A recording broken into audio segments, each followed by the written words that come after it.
Welcome to the Communication Diva Podcast, episode 113. If you've listened to other episodes of this podcast, you may recognize me as the voice that introduces the topic of each episode and endeavors to make an at least mildly amusing comment about it. Boy, did I struggle with this one. Where was the joke, the funny quip, the twist that might bring a smile to your face?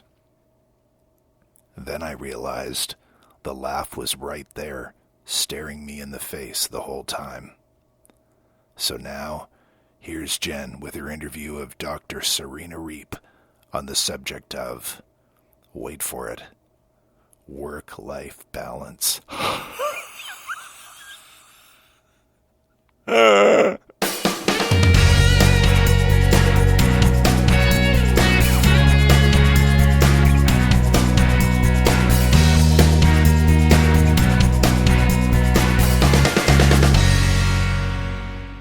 Hey everyone, this is Jenn, and welcome to the Communication Diva Podcast, where you can get the job, love your work, and advance your career. And I am recording this in early February in the middle of a kind of a snowstorm.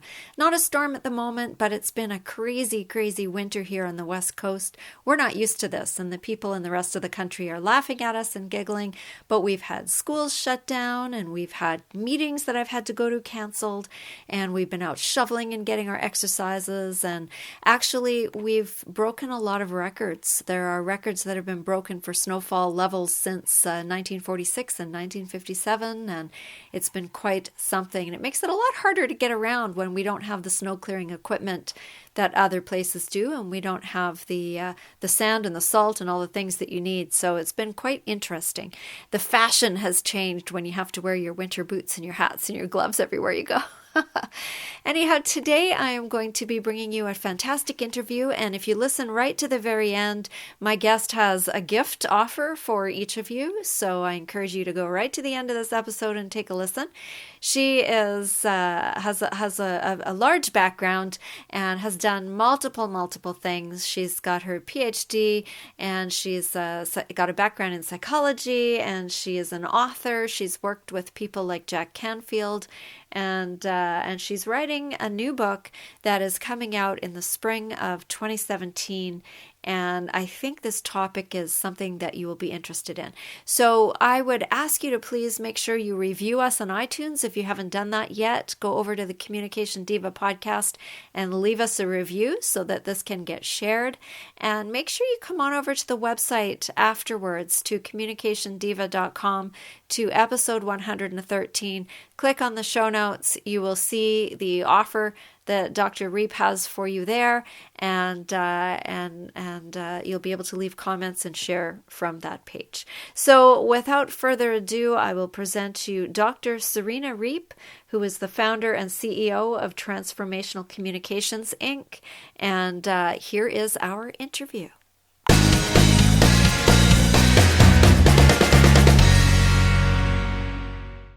So with me today is Dr. Serena Reep, who is the founder and CEO of Transformational Communications, Inc., and she's also the author of the soon-to-be-published book, Work-Life Balance is Dead, The Myth, the Truth, and the Remedy, and that will be coming out in spring of 2017. So welcome, Dr. Reep. Thank you very much for having me, Jennifer. It's great to have you on this show. I know you and I have talked before. We did a show on the Authors of Influence Radio at least a year ago, I think it was. Yeah, that's about right. That's right. And so it's great to have you over here and to be able to share what you are doing with the Communication Diva audience. Before we get into the topic of work-life balance and how it is dead, which I think is a fascinating concept and will be a surprise to a lot of people, I'd love for you to just tell us a little bit about what you do and how you came to be writing this book. That's an interesting journey all by itself. It might take us an hour to do that, but I'll try to condense it for you so that your audience can have a sense of perspective. I've never really thought about work-life balance as a problem to be discussed or to be having any kind of a conversation about or writing a book about, because in my world of living my life, work was a piece of it. It wasn't a dichotomy between work and life, or work and personal life, and having to make those kinds of choices. It interestingly demonstrated one evening when I was still working, and it was like around 7 or 8 o'clock. It was a Friday evening. Everybody was gone home for the weekend, and I was still working away. And one of my colleagues, and I'm surprised that he wasn't there at the time, but he knocked on the door and he said, "Get a life. It's time to go home." And it kind of jolted me to thinking about something that I had kind of unconsciously was thinking, but was never consciously aware until he said it. He said, when he said, "Get a life," and I'm thinking, this is my life. I'm perfectly happy doing and being and having what I have, what I do, and what I feel and what I think. So that was really the beginning of my journey to really look into what people think of as life and what people think of as work. And when they're at work, they think that they're not living. I don't mean to say literally not living, but their life is waiting for them, and they need to get off of work as quickly as possible to get to start living their life. And obviously, when you're at work, that means you're not living, you're not working your personal life, and when you're involved in your personal life, you're not involved in your work. And this dichotomy just seemed so untenable, especially today, when we are all pretty much living a laptop lifestyle. That is, our computers go where we go, our laptops go where we go. So essentially, the demarcation between our personal life and our work life has become more and more blurred with time. And to continue to think that we need to somehow spend so many hours at work and so many hours in our personal life has become far more of a challenge and a problem. And I see that kind of description of work and life as actually causing more of a problem than solving the problem. That's why I wrote the book. So, and what were you working at? What is your working background? You said you did a whole bunch of different things. I know you were a college teacher like I used to be. So. Yeah. I started my work as a college professor right after my PhD. I did that for 8 years. And after that, I moved into corporate consulting.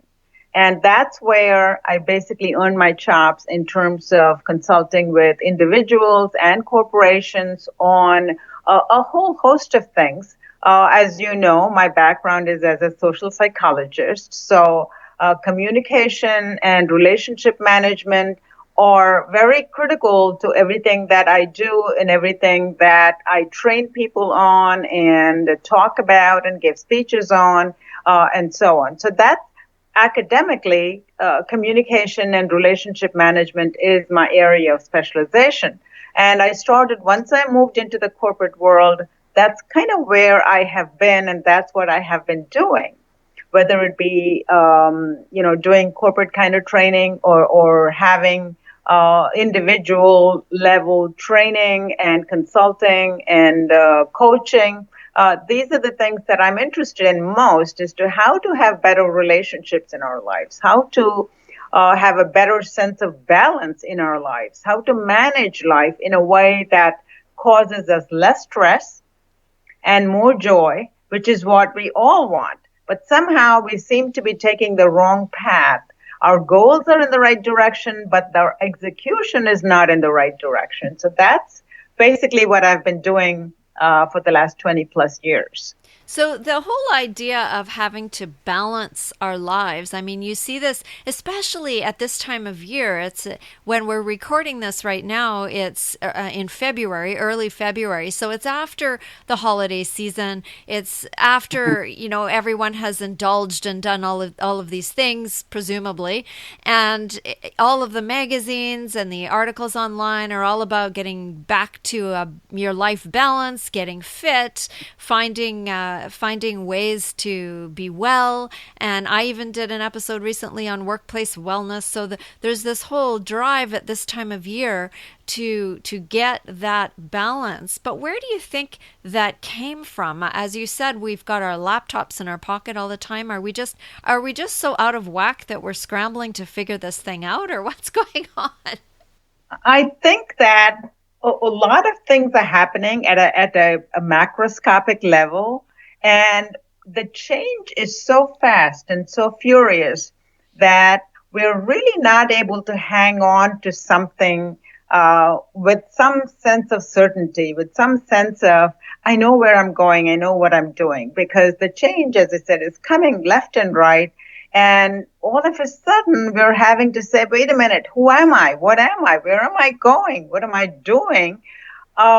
Which we didn't have before. Right now, with the change of pace so great that we are beginning to question a lot more of the fundamental things about life than we ever did before. Things were a lot, I don't want to say they were perfectly clear, but they were certainly a lot more clear before, when we had workspace that was separated from home life. So 8 hours or 10 hours or whatever, we worked in the factory or we worked in a manufacturing mill or what have you. And then that was done. You know, when the work was done, we came home and we had a family and friends and relatives, and we lived that life in a relatively harmonious way. Now what's happening is, with our laptop lifestyle, we don't have that demarcation, and the expectations have increased dramatically at work and at home both. We want to be superwomen and supermen at home, and we want to be superwomen and supermen at work. And expectations for us to fulfill those needs are dramatically increased now. Especially one of the things that's happening with social media is that we have this ideal sense of ourselves that we project onto social media, and we think that everybody else is all right and we are the only ones who are struggling and suffering and unable to find ourselves, which is not true, but it gives that impression because we all put our best foot forward.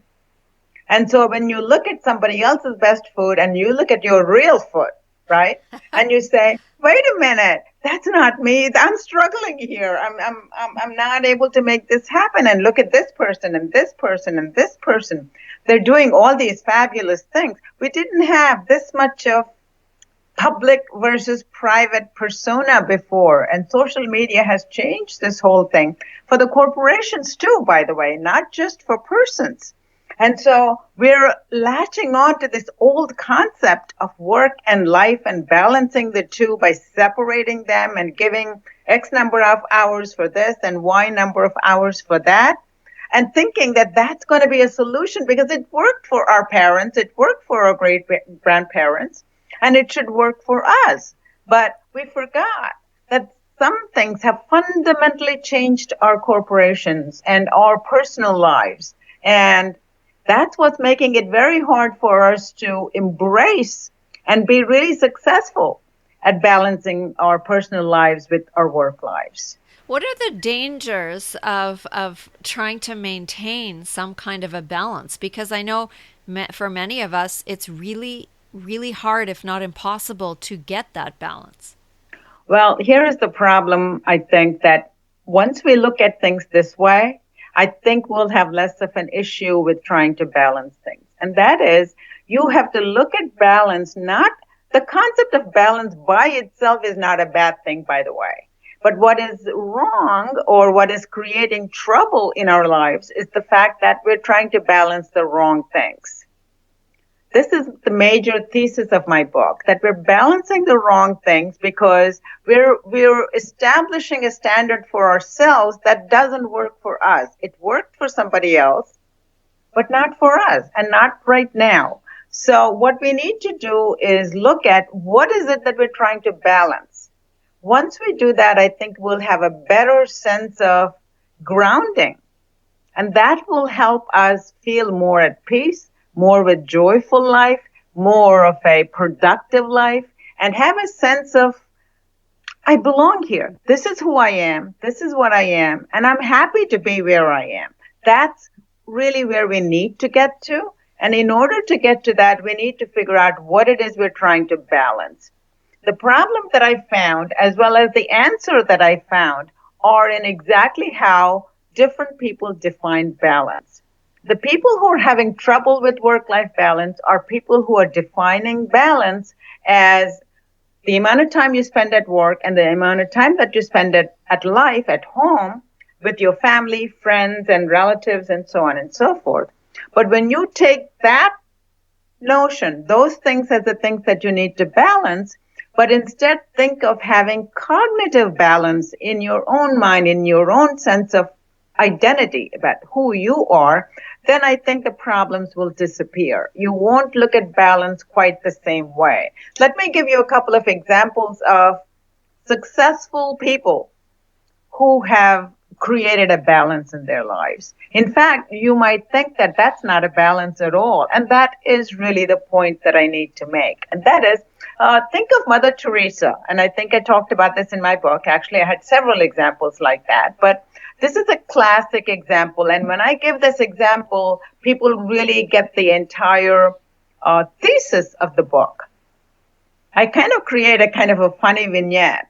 And I say, let's imagine going to Mother Teresa, and obviously she's been dead for a few years now, but just kind of, play around with me with this idea. Okay. Imagine walking up to Mother Teresa in the slums of Calcutta and telling her, you're doing this all wrong. You don't have a balance in your life. From the minute you wake up to the time you go to bed, all you're doing is taking care of these poor people, taking care of these people in need. You have no balance. In order for you to do your job well, you need to take a 2-week vacation every year. You need to play tennis every weekend and rejuvenate your own sense. And then you will be a better Mother Teresa. That just, even the concept sounds rather ridiculous, does it not? I mean, and when I say that, people kind of just say, a light bulb goes off in their head. They say, yeah, that's right. We would never think of telling Mother Teresa that she doesn't have a balanced life. But then we tell ourselves that we don't have a balanced life when we work too long hours or those that have no job but are, at home. They think they don't have any balance because they don't have work. Their self-esteem is lowered than those that work. And all these kinds of complexities come in because we don't really have the sense of that, what balance really is. My argument is that somebody like Mother Teresa or Mahatma Gandhi or Martin Luther King, these people had more of a balance because their sense of who they were was paramount. That's what defined them. And once that happened, everything they did, whether it be in a work area or a personal life area or relationship with anybody, was all centered around that one specific goal that defined who they were. And so for them, it wasn't a question of, did I balance this with this? But instead, this is who I am. How do I do everything that I do in concert with and in connection with and in glorification and justification of what my goals in life are?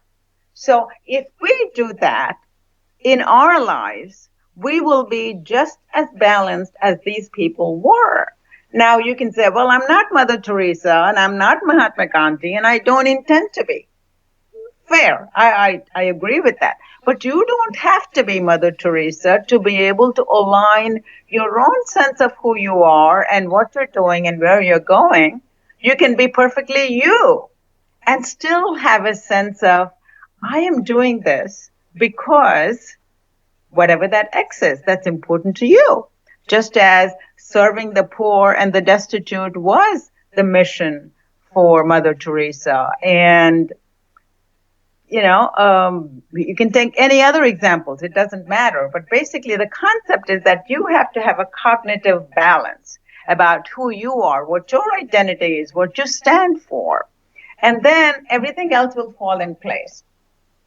Let's look at, a couple of examples that I was thinking while kind of getting ready to talk with you. And it occurred to me that for somebody in your audience who's very passionate about the work they do, and if that's the case, perfect. You've got a job that gives you a sense of identity, that gives you a sense of grounding, then everything that you do in your life, if you work toward improving and increasing that passion and getting the joy and satisfaction out of that, then you are balanced. You don't need to worry about running off for a vacation to take a breather because it's so oppressive. It's not. Your job then is fueling a sense of who you are and what you are. So really vacations, you can still take vacation, but the vacation is energizing you to be more passionate about your work. It's not something that's saying, oh my God, I got to get away from this in order for me to feel fulfilled. On the other hand, let's just say for the sake of argument, take the extreme other example, which is, this job is just to pay the bills. That's all it's for.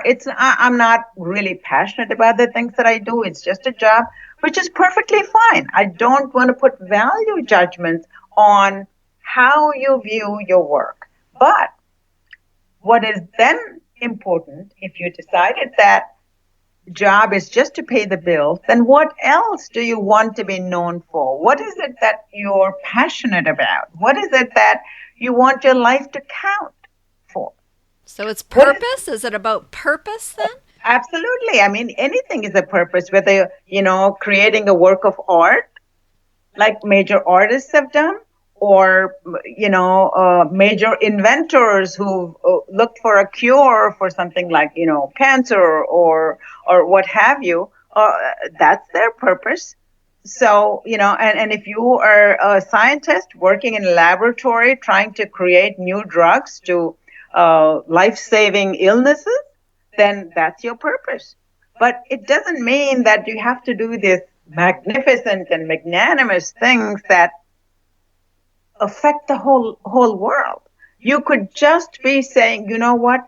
I want to raise beautiful children. I want to raise, children who are well-adjusted, wonderful human beings that care about others. If that's your goal, that's perfectly okay. That's your passion. And there's absolutely nothing wrong with that. That's perfectly acceptable sense of cognitive balance. And once you have that, then even if you're working at a job that you don't like, you can say, I know why I'm working. I know what is important in my life. And this is a tool. This is an instrument that helps me accomplish that other goal. See, all of a sudden, the work you do that you did not enjoy before becomes a tool for something that you do enjoy. So, yes, you absolutely need to have a sense of purpose, whatever that is. Nobody else is going to dictate that to you. You are the only one who's going to decide that. But once you do, give your all to that. That will give you a sense of perspective in your life for everything you do. Even when you are sitting for an hour in traffic, in front of a traffic light, and you can't even move anywhere because there's a huge gridlock. Doesn't matter, because you know why you're living. You know why you're in that car at that moment in time. And that balances everything. So how can a person get to that point if they aren't really sure yet what their purpose is? A lot of the people that I work with are young, very young, sometimes teenagers. I did a presentation this week at a library to a group of 13 to 18-year-olds, and they're certainly not thinking about, well, maybe some of them are, but a lot of them are not thinking about life purpose. And then other people that I work with are young adults, and age doesn't really matter. Sometimes people have worked their whole lives at a job and still haven't figured out what their purpose is. So how does a person begin to figure that out if they haven't? Very, very good question. And I get this an awful lot from, as you said, people at various age groups. My specialty is not, at the moment anyway, dealing with teenagers and very young adults. But across the spectrum, the people that I deal with have the same issues. So you're absolutely right. It's not an age issue.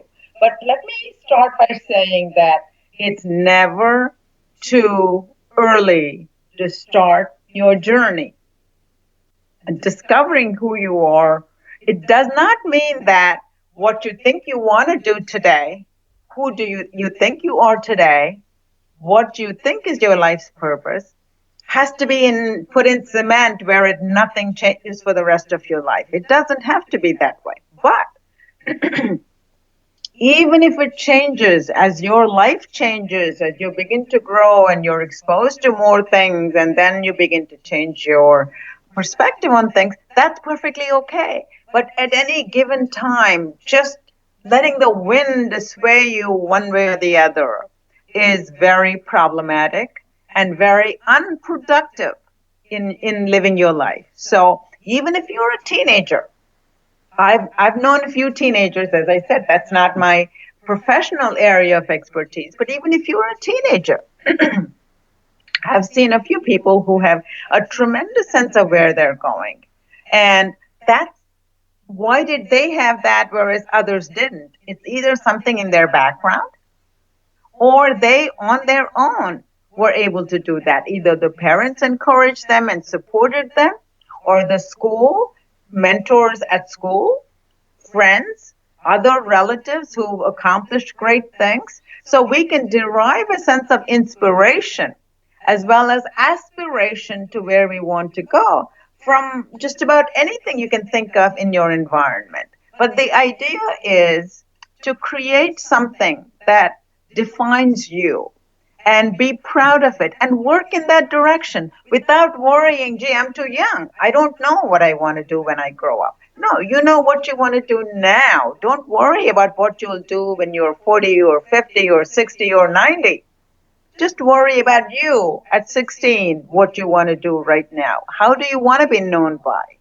And that's very possible. I do admit that having people like you who work with very young people from very early stages on are really the kind of mentors that should direct them toward finding their purpose.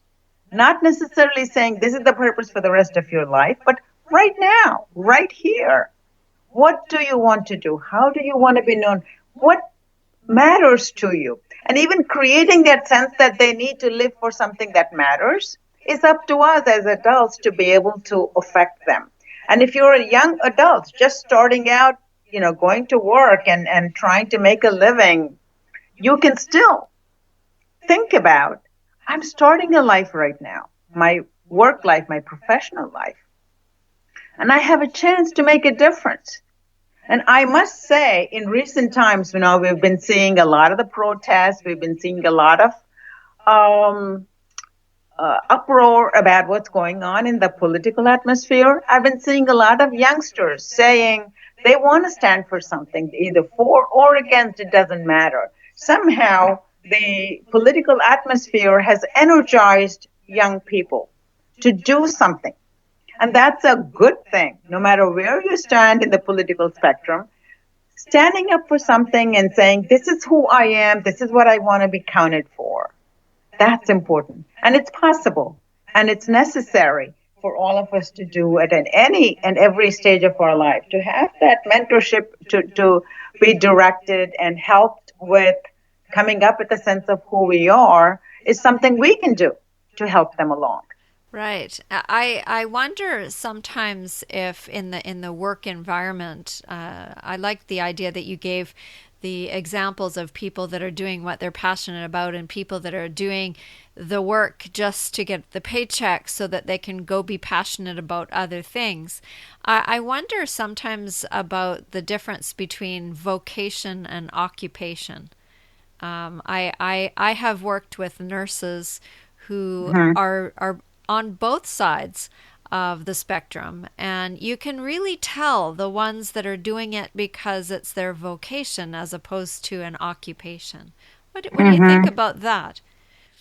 Well, I am not one to make as I said before, a value judgment about somebody who is really committed to serving people, committed to nursing in a true sense of the word, and somebody who is simply saying, hey, this is what I do, this is how I make my money, and both of those are perfectly okay. All I want both of those people to think about is, what matters to me? How do I want to make my life more relevant, more meaningful for me and the immediate environment, people around me? I mean, if I'm at a job that I hate, well, maybe hate is a strong word, but I don't care about, let me put it that way. And then I come home, I'm not very happy because I spent 8 hours or 9 hours or 10 hours or whatever doing that job that I'm not happy about. And when I come home, I cannot be somebody who is happy and enthused and excited unless I'm coming to a place where that's a refuge to me. It's a place where I can not only relax, but find excitement, find enthusiasm, find relevance, and find happiness. Then the bad day, if it were a bad day, wouldn't be quite so bad. Right. Because now I know I've come to the right place. Now I can relax and be who I am and what I am and pursue that passion. But if you're doing, coming home because you have to come home to take care of the kids, not because you see that as your passion in life, your goal in life, when you go to work because you have to go to work and pay the bills, and not because it's something that is inherently satisfying to you, then you lost. The balance is not going to be found outside. It's going to be within you. That's the key that I want young people and old people and everybody in between to realize that it's their power. And their power is finding that balance. That balance is not between work and personal life, but instead between who they are and what they're doing at that moment in time and what the connection between those two things is. That's what creates happiness. That's what creates a sense of joy, a sense of I'm living my purpose. Right, and it's hard because the expectations are out there, and we put expectations on ourselves that we have to have all of these boxes ticked in our lives to be seen to be having a great life. Exactly. Perfectly. You hit it right on the nail, saying that we are living by somebody else's standard. The sooner we understand that we have a choice, this is not something we absolutely have to accept. And maybe it takes some rethinking, it takes some understanding, and also valuing our lives and our sense of who we are. That gives us that courage to say, this is how I define myself. I agree with you wholeheartedly that a lot of us haven't taken the time to say, who am I? What does my life amount to? What do I want it to amount to? And I think that's where we really need to begin the conversation about work-life balance. More self-awareness and more growth there, I think. Absolutely. So what would a piece of advice to the listener be today? Something they could do today to begin to get this cognitive balance in their lives? Well, the first thing that I would say, I would make it more like a 2 or 3 part suggestion or recommendation. One thing that I would say is, first of all, don't accept somebody else's definition of what work-life balance is. Don't dichotomize work and life as 2 separate pieces that somehow need to be mechanically balanced, and take on an appointment book and say, oh, I'm going to spend X hours on this and Y hours on that. That is not how the balance happens. So don't dichotomize things in a simplistic way and say, this is what balancing is, and if I can do this, then I'm successful. It doesn't work that way. Also, don't look to others to define what works for them as working for you.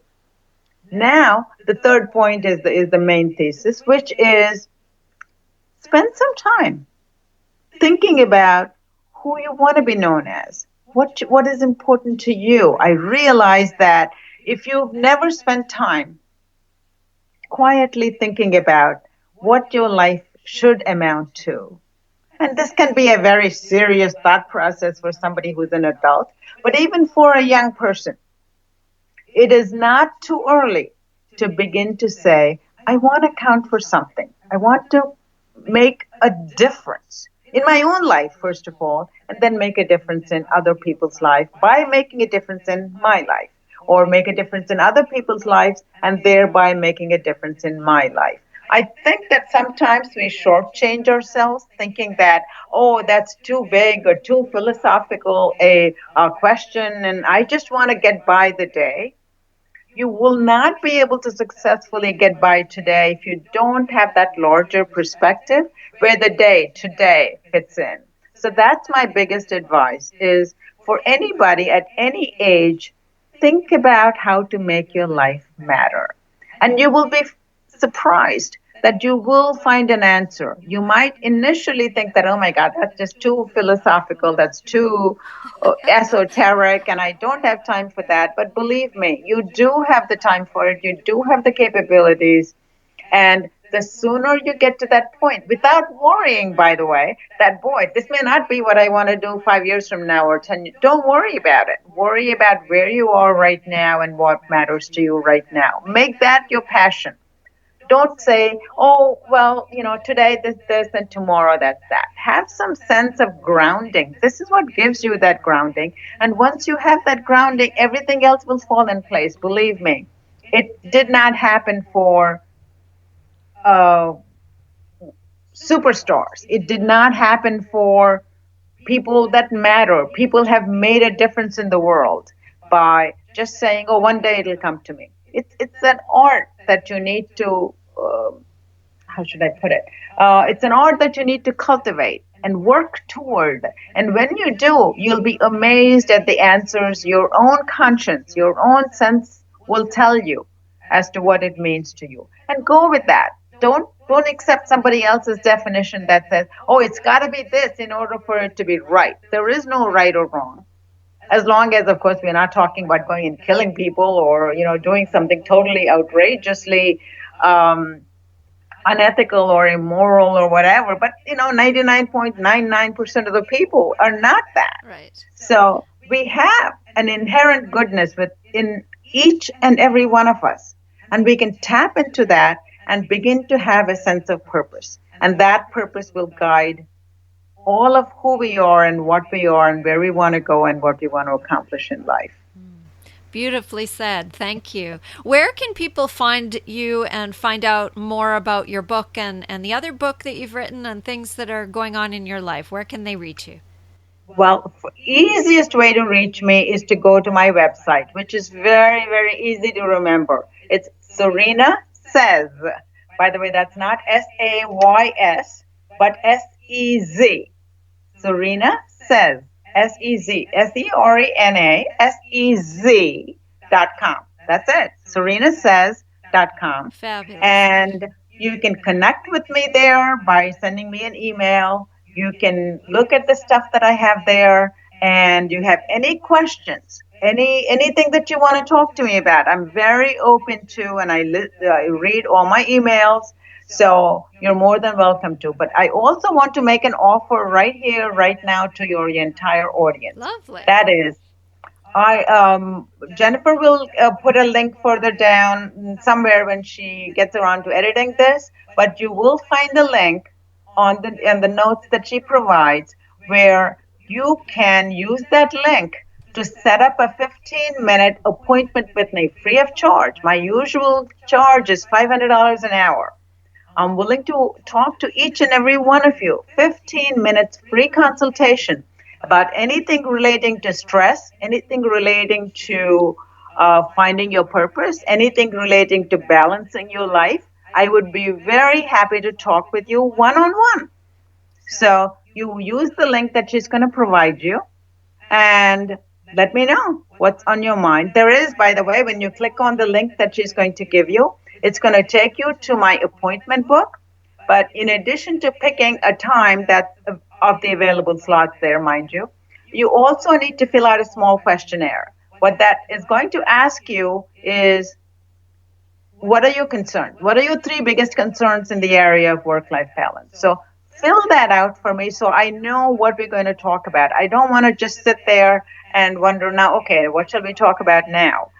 What that little 2 or 3 question thing will give me a sense of where you are, what your problems are, and how I can help you. So I'll be more than happy to do that. So use that link, click on it, go make an appointment, and we will do things to help each other. You will help me by giving me a sense of who you are so I can understand people better. I need to learn about you as much as you need to learn how to solve your problems. So let's work together and do something where we can both benefit. That's fantastic. How generous is that? That's wonderful. Thank you so much, Serena, for this wonderful conversation. And I'm sure the listener will have gotten a lot out of it. And thank you for your time, and best of luck with the book that's coming out soon. Thank you very much for having me, Jennifer. And I hope that your audience can benefit from some of the ideas. But if they have more questions, they're more than welcome to reach out to me on my website. Wonderful. Thank you, and you'll have a great evening. You too. So my conversation with Dr. Serena Reep, I hope you enjoyed that and that you found it to be useful and something that you can apply right away. And her generous offer of a 15-minute consultation with you absolutely for free is going to be up on the website at communicationdiva.com. Go under podcasts. You will find episode 113, and on the show note page, you will go down to the bottom. You will see the link, and you will also be able there to share the episode and leave me a comment or a voicemail on SpeakPipe. I love to hear what you think. I enjoy reading the emails. I read every single one. I enjoy getting the voicemails. I listen to every single one and respond. So do leave us a message. And again, I hope that you do find some time to sit still and be quiet with yourself. Take a walk, go on a retreat, go somewhere in a corner with some candles and soft music and a pad and a pad of paper and a pen, and maybe just think about what is your true purpose, what is your life passion, and what do you want your life to be. Until next time, this is Jenn Swanson. Take good care. We'll talk to you soon.